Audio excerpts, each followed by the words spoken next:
Thank you very much for coming here this evening. I would like to begin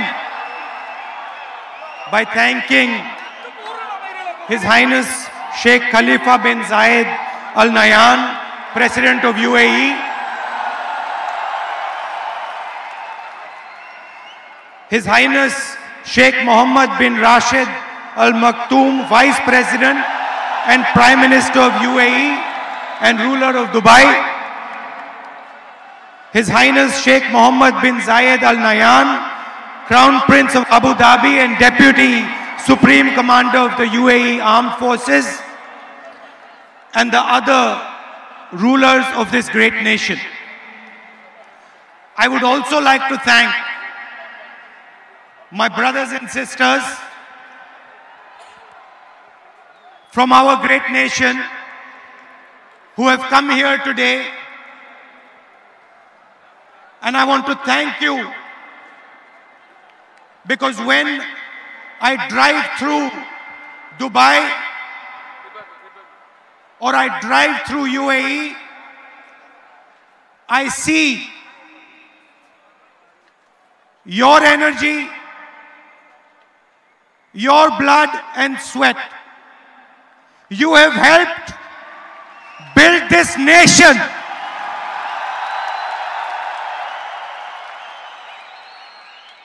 You have helped build this nation.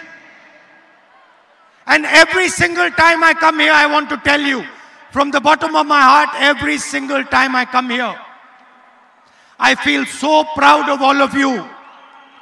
I feel so happy to see that you have played your part with dignity, with love, with togetherness, and with tolerance. Before coming to this meeting, I met His Highness. And I want to tell you a little bit about my impressions about His Highness, the leader of Dubai. Somebody who has spent more than 50 years, given his whole life, given a vision for Dubai. I met him today for the first time. And I want to tell you what I experienced.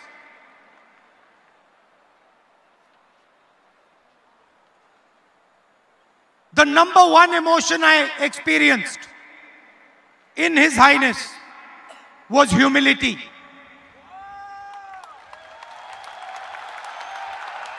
Humility that what has been achieved in Dubai has been achieved with his vision. But the humility and absolute 100% lack of any arrogance in him.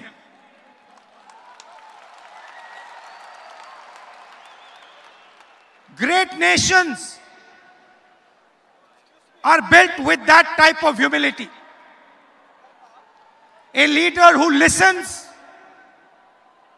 a leader who appreciates not only the people from this country, but the millions of people who come from other countries to help build this country. And this country has been built by many voices. It's a coincidence. Maybe it was meant to be, but this year in the UAE is the year of tolerance.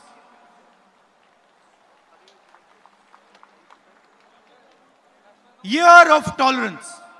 And I'm sad to say, the values that bring together the people of the UAE and India, the central value is humility and tolerance. Tolerance for different ideas, different religions, different communities, different way of doing things. And I am sad to say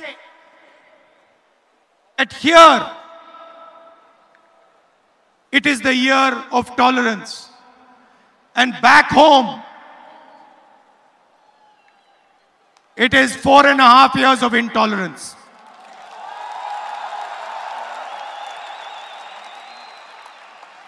And this bridge that has been built between UAE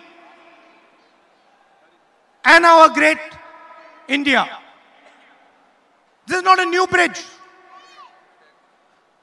You have come here, you have given your blood, your sweat, and you built this great city, but you're not the first. For hundreds of years, people from India have been coming to Dubai, to the UAE. And people from Dubai and the UAE have been coming to our home. And if we are successful because of the value of tolerance, of listening, of working together, and most important, the value I saw today in His Highness called humility. So I want to start by telling you, all of you, that you have achieved great things here. And you are going to achieve even greater things. And I want you to know, as an Indian leader, as somebody who has come from India to speak to you, I want you to know that you are India's biggest strength. Not only in Dubai, not only in the UAE, I'm not only speaking to you. I'm speaking to every single Indian, whether he's in Canada, in the United States, Europe, Africa, Middle East. I'm speaking to all of you. And I want to tell you that you have played a tremendous role in making India what it is today. And I want to go further. I want to go further, because that is not enough. I want to say clearly that without your help, without the help of the NRIs, it would be impossible for India to be where it is today. Let us talk about some of the great NRIs. Let us talk about you. Who are you? What is your spirit? Let me tell you a little bit. In the last century, when we stood up and fought the British, the fight was led by a non-resident Indian called Mahatma Gandhi. When we carried out the White Revolution, became #1 in milk production, that job was done by a non-resident Indian returned person. Here on the stage we have Sam Petroda. Telecom revolution, non-resident Indian. And then liberalization. The brain behind liberalization, Manmohan Singh ji, non-resident Indian. So I have come here to tell you that I don't just want to talk to you. I don't just want to come here, give you the same speech and go home. I'm not interested. I'm interested in making you realize that you are India's future, and we cannot build India without you.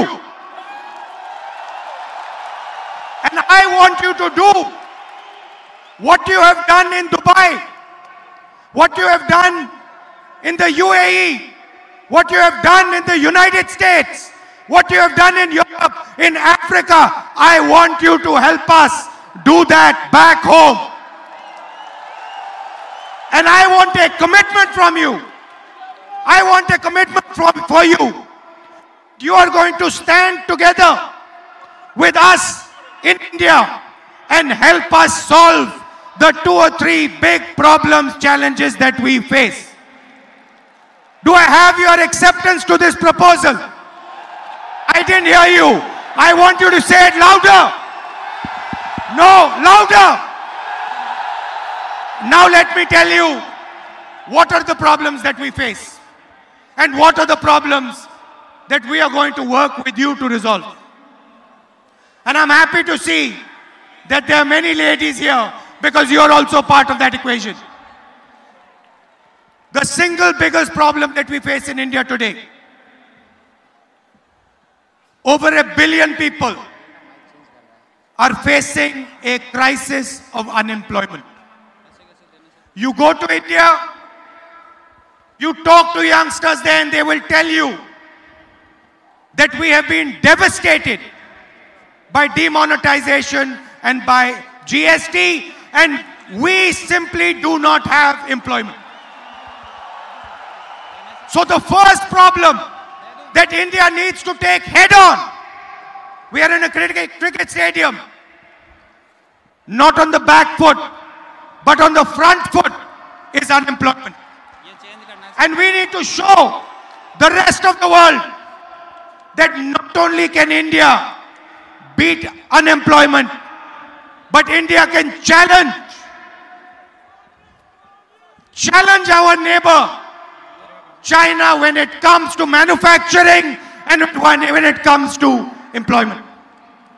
And you have a central role in resolving this problem. You agree with that? You're ready to help? Okay. The second big problem, India has been brought where it is. India has been made successful on the back of our farmers. And if I was to ask some of you here what your parents or grandparents used to do in India, many of you will say they were farmers. Am I correct? And today, our farmers are in deep trouble. They are struggling and they cannot see the future. So we have to transform Indian agriculture. The same way we carried out a green revolution, we have to carry out a second green revolution, a new green revolution that will take Indian agricultural products, foods, vegetables, and put them on every single plate in the rest of the world. In Dubai, in London, Paris, Germany, America, Canada. For that, we have to give agriculture high technology, and we have to give them the knowledge that you currently have. You agree? So that is the second problem. Like Mr. Kurian did, I want people from this crowd who have understanding, who have knowledge to come back home and work with us. Sam Pitroda is helping us, Mr. Chithambaram, Sam Pitroda and a list of people is helping us create the manifesto for the 2019 election.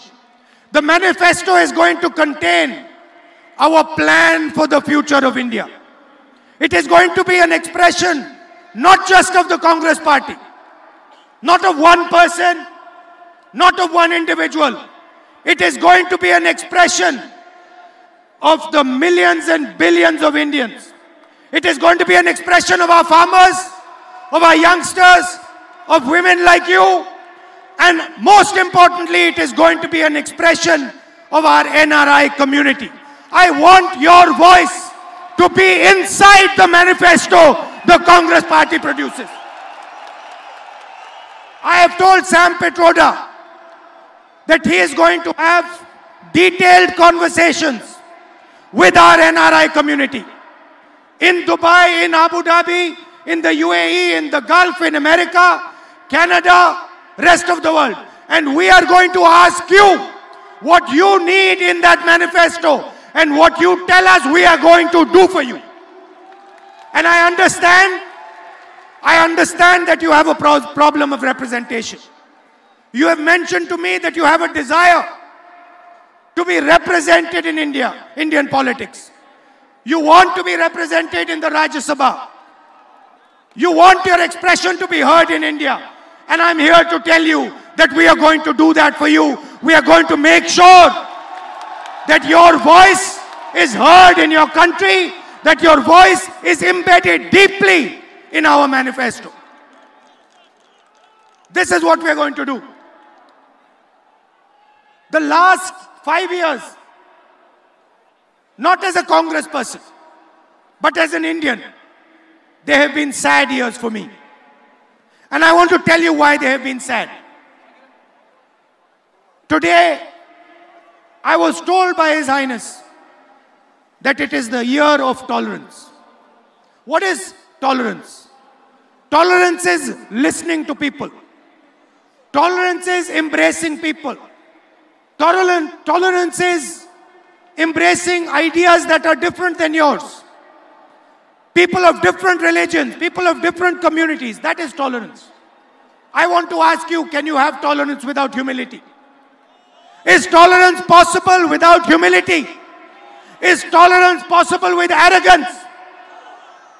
Can you run a country like India believing that only one idea is correct and all other ideas are wrong? Never. It simply cannot be done. And what makes me sad is that today in India, my beloved country is being divided. It is being divided, and I want every NRI to hear this properly.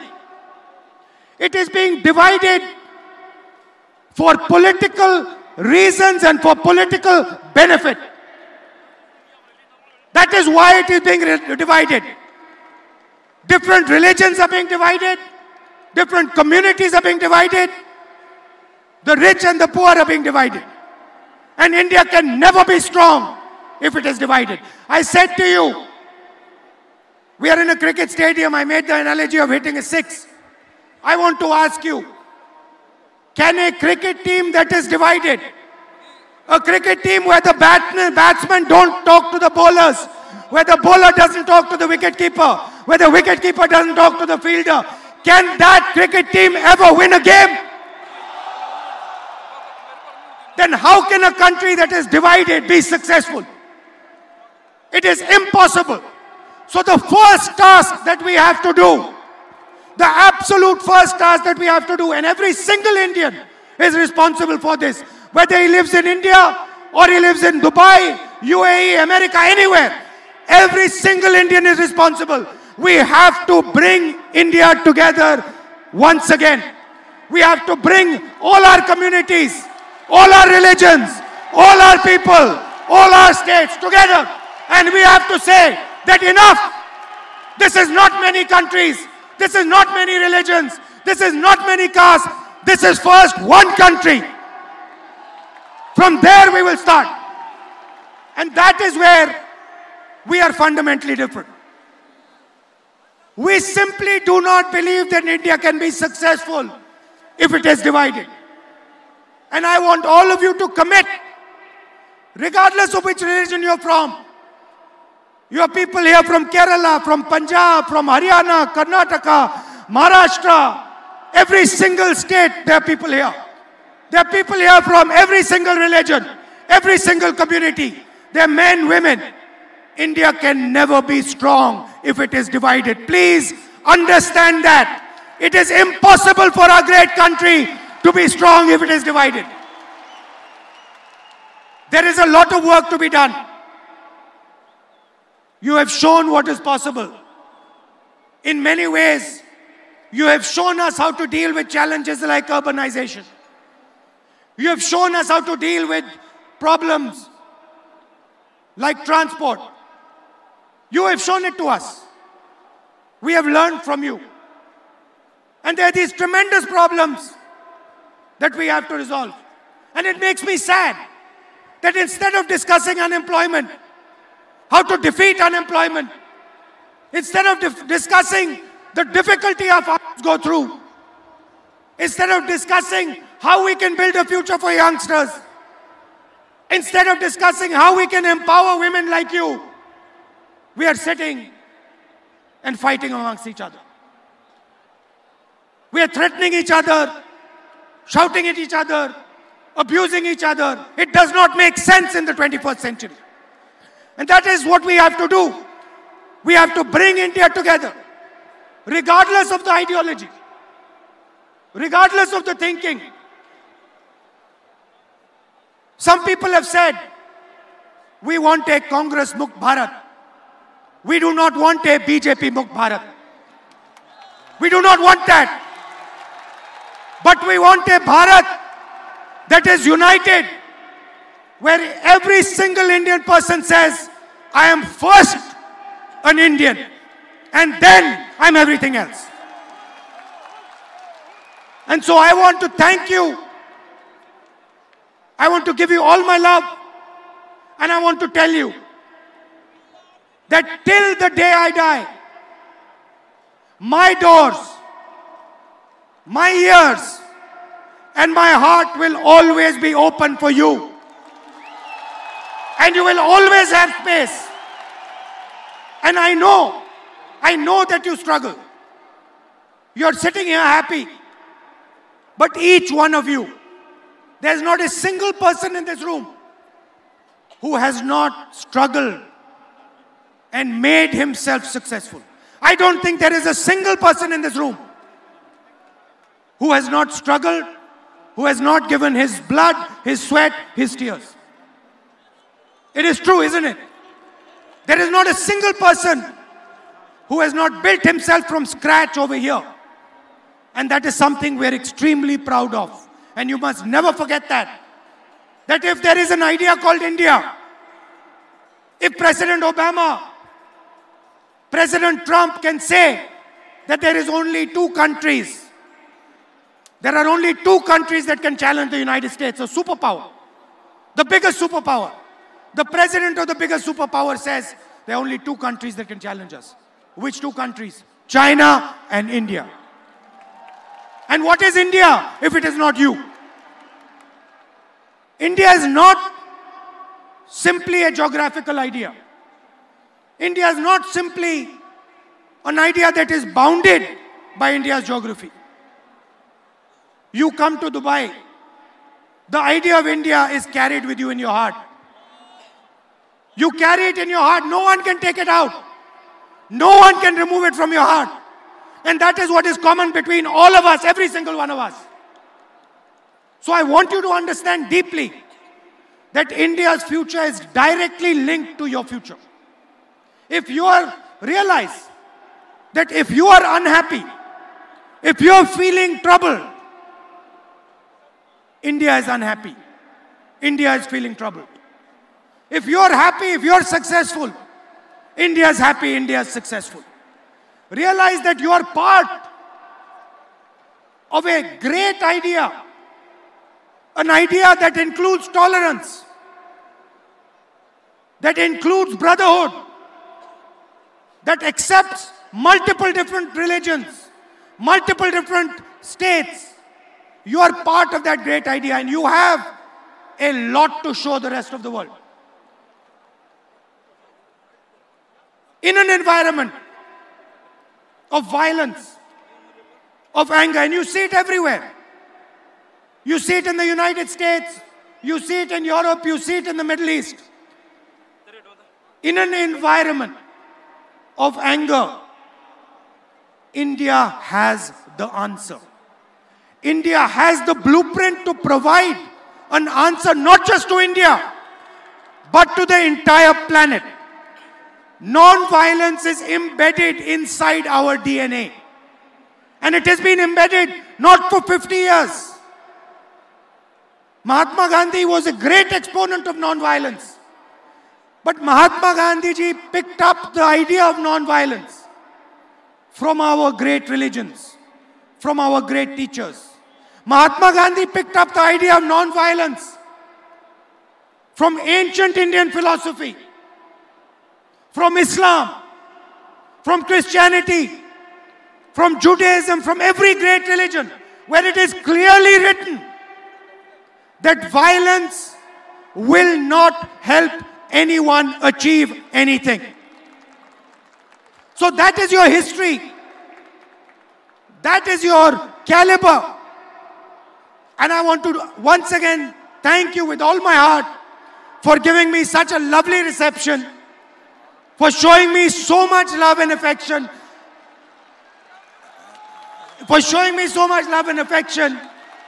in Dubai, so many miles from home. You have made me feel as if I am sitting back at home in India. So thank you for that. And once again, I want you to know, and I don't care who you are, I want you to know that my doors are open to you. I don't care how old you are, how young you are, where you come from, man, woman, my doors are open for you. You just tell me how I can help you, and I am at your service. Thank you. Thank you very much. We are facing an electoral battle in 2019. I want to tell you with utmost confidence that we are going to win that battle, and we are going to bring India together again and move forward and take on the great challenges that our country faces. Thank you very much. Have a good evening. Good night.